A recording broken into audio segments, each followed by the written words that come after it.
नमस्कार, मैं हूं स्वप्निल वर्मा और आप सभी देख रहे हैं TV9 उत्तर प्रदेश उत्तराखंड।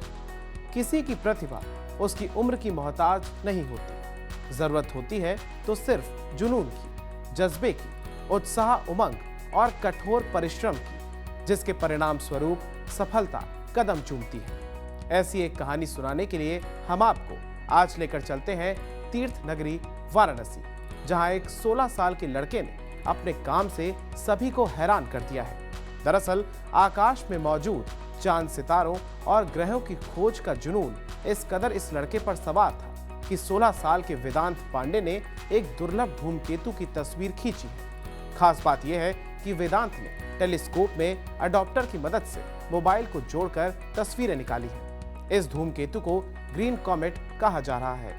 इस धूमकेतु का रंग हरा है और इसकी एक लंबी सी पूंछ भी है, जिसके कारण वैज्ञानिकों से लेकर हर किसी की जुबान पर बनारस का ये बुद्धिमान किशोर चर्चा का विषय बना हुआ है। मैं बीते 1 महीने से ही मैं 1 जनवरी से इसके पीछे लगा हुआ था कि कब मुझे ये दिख जाए स्काई में। धीरे धीरे ये दिखना शुरू हुआ था स्काई में, तो मैंने अपने टेलीस्कोप को जो है इसकी तरफ पॉइंट किया था। पहले तो ये बहुत फाइंड होना बहुत मुश्किल था, स्टिल अभी भी है, अब तो ये पृथ्वी से दूर जा रहा है। लेकिन मैंने जब फ़ोटो इसका खींचा तो उसका मैंने अपने फ़ोन को एडेप्टर से कनेक्ट किया, जिसके बाद मेरा जो फ़ोन है वो मोबाइल से कनेक्ट हो गया था और उसके बाद मैंने एक लॉन्ग एक्सपोजर शॉट लिया था।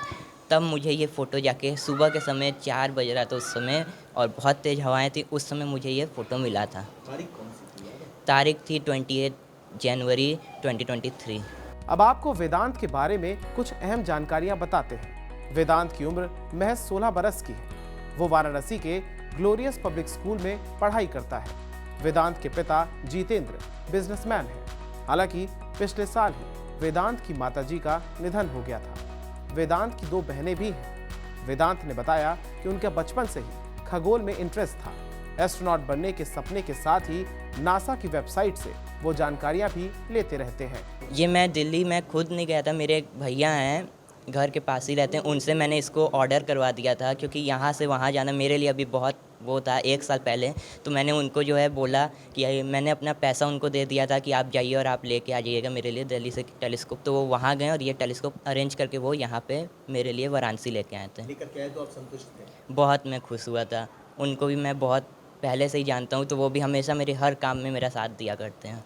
अभी कितने घंटे आप इस पर काम करते हैं पढ़ाई के साथ? पढ़ाई मैं दिन में स्कूल में करता हूँ, उसके बाद हल्का हल्का जो घर में हमें काम मिलता है वो मैं करता हूँ स्कूल के उसमें। उसके बाद जब रात का समय होता है, इवनिंग का समय होता है, तब मैं अपने टेलीस्कोप के साथ जो है इसको फ़ोटोग्राफ करता हूँ। जो भी मुझे उस समय एस्ट्रोनॉमिकल इवेंट मिलते हैं उसके बाद मैं फ़ोटोग्राफी उसका करता रहता हूँ, और फिर प्रोसेसिंग करने में पूरा 1 दिन 2 दिन लग जाता है इसका। हालांकि वेदांत के लिए इस मिशन पर काम करना आसान नहीं था, बल्कि कड़े संघर्षों से भरा हुआ था। वेदांत ने अपनी जेब खर्च से कटौती करके टेलीस्कोप खरीदने के लिए 7,000 रुपए इकट्ठा किए और अपने एक परिचित के माध्यम से दिल्ली से 2 साल पहले टेलीस्कोप मंगवाया था।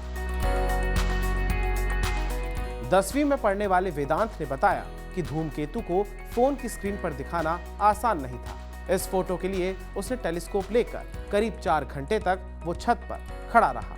फोटो लेने की शुरुआती कोशिशें नाकामयाब रही। अडॉप्टर की मदद से मोबाइल कैमरे को टेलीस्कोप से जोड़ा, काफी देर तक एंगल बनाया। इसके बाद पूंछों वाली फोटो मिली। वहीं अपने बेटे की कामयाबी से वेदांत के पिता और उसके अध्यापक काफी खुश हैं।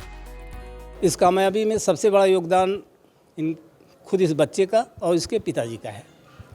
इसके पिताजी कभी भी किसी चीज़ में रोके नहीं कि तुमको किस लाइन में जाना है। मैं कभी कहता भी था कि आपका इकलौता पुत्र है, इसको इस लाइन में ले चलिए, तो कहते थे कि सर ऐसा है कि इसकी रुझान जिधर है मैं चाहता हूं कि वो उधर ही जाए। तो सबसे बड़ा योगदान पिता का है और हर पिता को ऐसा होना चाहिए।